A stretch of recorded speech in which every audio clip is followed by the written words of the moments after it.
those of you who aren't ready to completely commit to a Kindle or other tablet, you can still find a few bookstores around town. Tonight, Larry Himmel takes us to Normal Heights, to a little shop where you can still get your hands on some rare hardcovers.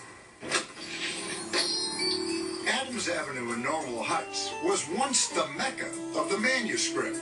20 years ago, there were a dozen bookstores on Adams Avenue. Today, only the Adams Avenue bookstore dominates the page-turners paradigm. Yeah, as far as a general big used bookstore, we're at.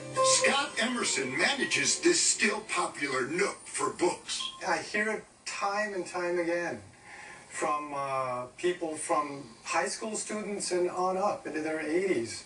How people want to hold the book, they want to handle the book, they want to smell the book. They still really enjoy that.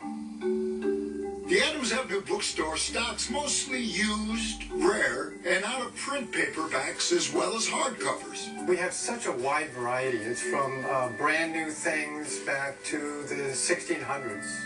Oh, we've got probably the biggest theology section or religious section in the county. Thumbing through these first editions is a guilty pleasure. Comfy chairs and couches beckon the browser. And the two house cats, Bartleby and Felixia, add to the Adams Avenue ambiance. This one's been around for a while. You could just go like this. This is 50 Shades of Dusk. My parents took me to bookstores every week. This was always my favorite. Erin Rideout has worked here for the past 7.5 years, and she's still a voracious book reader. That old-fashioned feeling of pulling the knowledge off the page and storing it in your mind, it's unbeatable.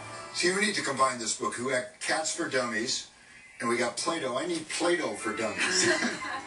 Whether you're just keeping abreast of the latest recipes or trying to improve your spelling, Oh, and here's a complete book of spells. the Adams Avenue bookstore will keep you spellbound.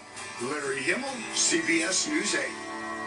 Oh, I get it. For more information on the Adams Avenue bookstore, just log on to our website at cbs8.com and click on the Hot button.